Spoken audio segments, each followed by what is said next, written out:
Bischoff, like trying to come up with like a name that was kind of like Diesel. I was gonna be Laser. Yeah, I mean, it was. And I was like, how about like Paul Nash? When you guys saw the fake Razor and the fake Diesel, I mean, that did not work. But you guys got a big pay raise out of it. Yeah. Right? Oh, and you know, and the thing is, like Bischoff had a podcast with somebody not too long ago, and he doesn't have the recollection, which I'm sure if you're writing checks with somebody else's checkbook, you probably don't recall making the check. Wasn't it Little Rock when we got the phone? No, I was at home, and my pager went off, and it was a 404. I call it, it's, what was his name, Lambros? Yeah. So it's Lambros. And he says to me, there's a private jet coming to pick up Scott first, you second. And they came and got us. Scott lived in Orlando. They came and got me in Daytona Beach. And then they flew us to Atlanta, and they took us to Jack and Jill for the sports bar that was kind of connected right into the CNN Center. And we got them in this one booth, and they just basically just put paperwork in front of us. We had like 30 months when we first came there, and now it's 5 years. And the money's like, and they're like, you're not gonna pull this on us. And we just said to them, and we got Yo, waitress. They give a big raise to guys they've already signed. Well, Bishop said later to me, he said, man, when I heard that, I thought, you guys are so crazy, you don't care, you're gonna jump back. The rumor was Roots were going to play by Vince, so we went like, yeah, man. You don't get too crazy. I remember the day that they're going to debut with Razor and Diesel, and back of the production truck, there was a monitor, and Raw was on. So Scott's standing here, I'm standing here, Bischoff's here, Lambros is here, and the next segment is Diesel and Razor, and they're looking at us like waiting for like how is this going to happen? Like, is it something that's filmed? Because they still weren't live. And this was one of the taped shows. Right. And they literally take one of the taped shows. That happened. Yeah, with Rude. Yeah, Rude beard. But Rude's so slick he shaved the beard. Yeah. He had a beard and no beard. They're thinking that he might be about to walk out for WWE television while they're standing by. And they just sit there, all of a sudden these two guys come out and they just go, and we just just walked away like dummies. To me, when I heard about the thing, I heard the audition guys. These came to see the body type. So I heard that they made guys audition because they had to do the stick to do Razor, which I thought was when I felt like Elvis. I felt like I had a person. Did you guys propagate this the stereotype? You guys had such a joke a lot about. In fact, everybody hated us. But when I came in, I'm not on any of your DVDs because I never had a problem with you.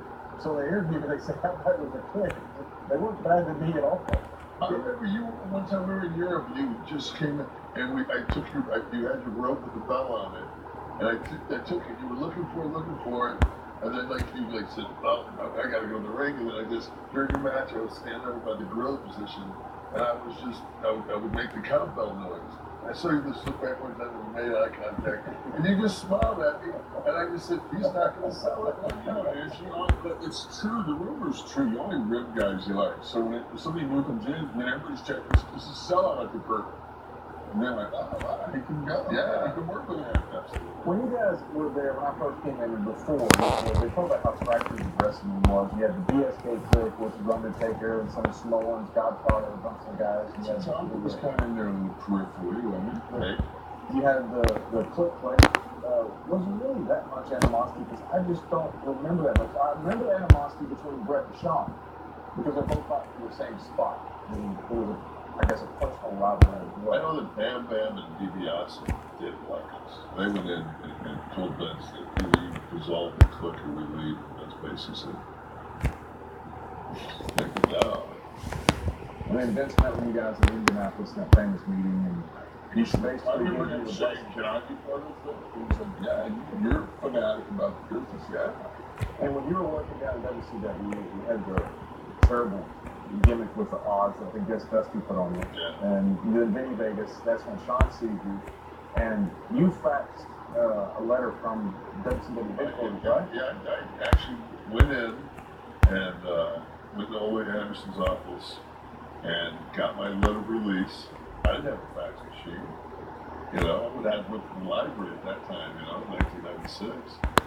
And walked in and asked the secretary lady how to work it. And just fired it right to JJ. I took him to the office. And he said, I told him, I said, I'm going to do it. Like, I'm sending it right now. He said, "Come on, I'm in the office." I'm like, "Are you kidding us?" Did Sean know you? He didn't know you, did No. he? Just had seen you and thought, that's the guy I want as my bodyguard. And it happened quick when you got up there and you guys... First time that we met, it was a house show in Albany. I went to Vince's house first. And met Vince. He opened the door. He had an Eichel Pro, cut off, sleeve, you know. And, you know, at that point in your life, it's just like, you know, you're going to Steinbrenner's house. You know, like this is the man. And he comes to the door and he's just like, he's bigger than life, but he's also just, you know, he's one of us. He's one of the boys, you know. He just, you know, he brings you in the house and pats out the pool, and next thing you know, I get in the car, we go, and I walk in the locker room and walk in, I see Shawn Michaels sitting up there. I walk up behind him and say, "Hi, I'm Nash, I'm with you tonight." You know, Shawn turns around, "Hey, and a voice comes out of him. And he got up, he was way bigger than I thought he would be, you know. And that was always Sean's heat. A lot of guys wanted to try him, but then you see him He's the big ones like that. And you know, that night we with those other guys. During the house show, I tripped Marty Jannetty. Sean goes over and becomes the IC champion. I've been in the company 7 seconds and have done more in 7 seconds than I did 3 years of WCW. You know, so just like, I'm thinking to myself, like, well, from a business standpoint, I definitely made the right decision. Then Sean, I just We saw this man appear out of nowhere out of left field in Albany, New York, when you recaptured the Intercontinental title. This so-called bodyguard, this insurance policy, what's his name? What's his name? His name's an insurance policy. That's what it is. Well, he's got to have a name. Does he talk? Okay, no, I do talk. You want to know what his name is? Yeah. I'll give you the info. His name is Diesel, as in diesel fuel, that which makes a Mack truck go. This is a Mack truck, and this man protects Shawn Michaels every inch of the way. WrestleMania 10, Newark with Shawn. Right. And you have, to me, it's almost like the Dominic Wilkins, Michael Jordan dunk contest compared to them as compared to the guys that did this year athletically. Wow. He really stepped up. In a different stratosphere. Yeah. But the greatest of all time was still Jordan. Right. You even highlight the Dominic Wilkins because of the drama associated with it. The best ladder match I think most people recognize was the one with you and Shawn, WrestleMania 10. Well, I remember working with Sean. A lot of times the IC belts on the B-Towns. They run 2 shows a night, so the IC would be on top of the B-Towns. And we were out in Cali somewhere, which is Blackjack Lanza's towns. And we show up the building, and it just says on the sheet on the wall, ladder match. Because we were rocking it in a regular match because we both have belts. Like Sean had been suspended. So they have a battle royal, me and Rick Marcello in the last 2. Rick puts me over, I'm IC champ. So Sean's never been beat. Sean literally would not send the belt back to the Well, it company. was a bogus suspension. So he took it home and they asked him what he went up. And they literally could not get the title belt back up. Well, this is before replica belts and before multiple belts. Right. Like they had one spare, they gave that one to me. Martel put me over, I have that one. That's why our angle started. Like people go, "Well, you never beat Sean." I said, "No, you're right." You know, he had a belt, I had a belt. I felt like it worked so well because it was organic. Like no rules, no ref, no time limit. It's easy to understand. Oh, whoever gets both of them is the champ. And we had some matches around the loop, you know, because we're trying to figure out how to do this. And Lanza was, I guess, reporting back to the office that, hey, these guys are having a pretty good match. So then they decided to make it part of the big show. That crew could have been one of the greatest crew of all time. The crew that was around 94, 95. The business was terrible. And it proved that these crew had drawing power because they drew all through the Attitude Era and the greatest era of all time. Was that frustrating to you guys? There's a during that time? famous picture that's floating around of the back of the bus in the tour bus of Europe. And this happens to be Kevin and I are finishing up. I was on that tour. Yeah, we're heading out. And sometimes when I look back, I go, wow, like that's the business. that was that era of both companies. And Vince had a style. We weathered the steroid trial. We did all that. I could go. The WBF. It was all being funded up. The huge cost of legal defense for And Vince. the IRS trial as well. at the same time. Everything going on. And what I was proud of was like that last night in Madison Square Garden. Those, we weathered all that. And I'm not just saying us. The rest of the crew, everybody working hard every night. And my last year we ever sold out. At that time, The first garden that I went to, Hulk was on it. He hadn't left yet.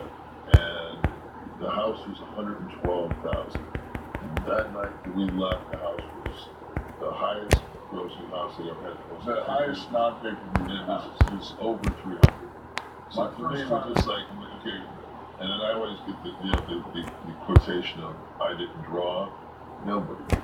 Nobody did.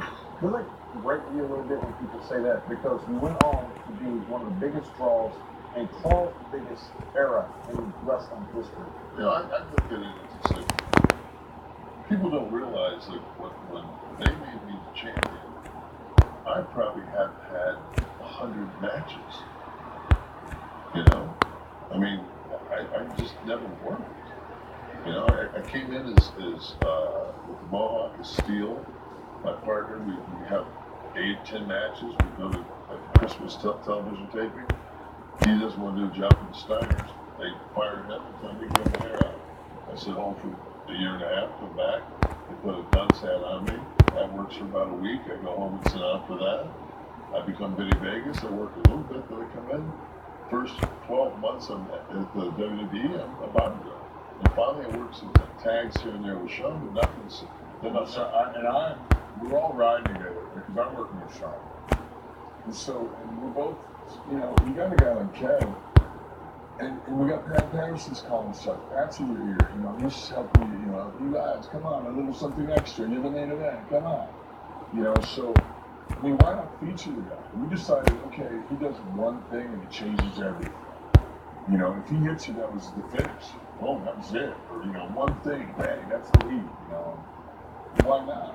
You got a big monster like that. I had such a blessing to watch, Sean and Scott get in the car, drive 300 miles, and listen to how they tweak it, listen to how they fix this, listen to maybe do this, and then all of a sudden, you start to get smart, you start throwing your ideas in, and they go, well, that's not a bad idea. And you realize, well, maybe I actually have an aptitude for this. Because my other thing was, when they put that dunce cap on, they're like, I worked my whole life at strip clubs. I'll tell you one thing.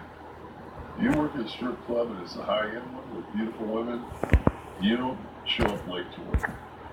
You're there on time, and you don't mind going to work. And it's like I said to myself, I'm going to get back to what I know. I'm going to sit in the bar and drink Miller Lite and watch the girls work. I'm not going to continue to do this. So I was ready to give up. And Paige actually told me, no, stick in it, and that's what Sean called. I was ready to say, I'm going to rob somebody and maybe make some money. This isn't fun. When you guys finally go down to WCW, Bischoff had taken a company where there has been a lot of negative talk about Bischoff, some praise, but he took a company that had no chance whatsoever. And at one point, he beat them for 84 straight weeks. Phenomenal record. I mean, the turnaround of that company from when Bischoff got it from Bill Watts to, say, 4 years later, when they were actually making money, says something about, say, Eric Bischoff. What was your take on Bischoff and the whole creative process, not for the downfall, but at least leading up to, say, that 84-week run? People can say whatever they want to say about Eric Bischoff. The one thing I always say is there's only one person on this planet that can say that they beat Vince McMahon for any period of time. When you realize also that a private company is going against, a Fortune 500 company. I mean, but when he signed us, it was just like, when he thought we were leaving, it was no problem to add, another $3 or $4 million to the mix. Right. So, because Ted Turner's used to play baseball players. And I remember one time we were sitting in the back of the Lear, we were leaving Nitro, and Hulk was sitting next to me. I think you were there, Bischoff was there. It was the Florida crew flying back home.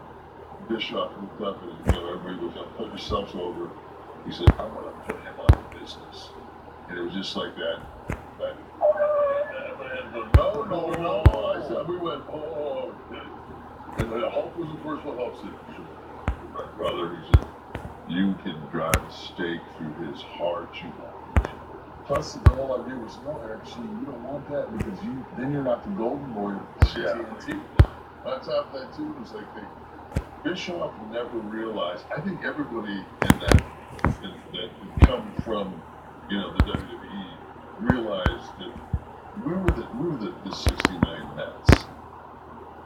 You know? Did you feel that way at the time? Yeah, I mean, to be a main event, six-man tag, the music's playing. There's not a finish.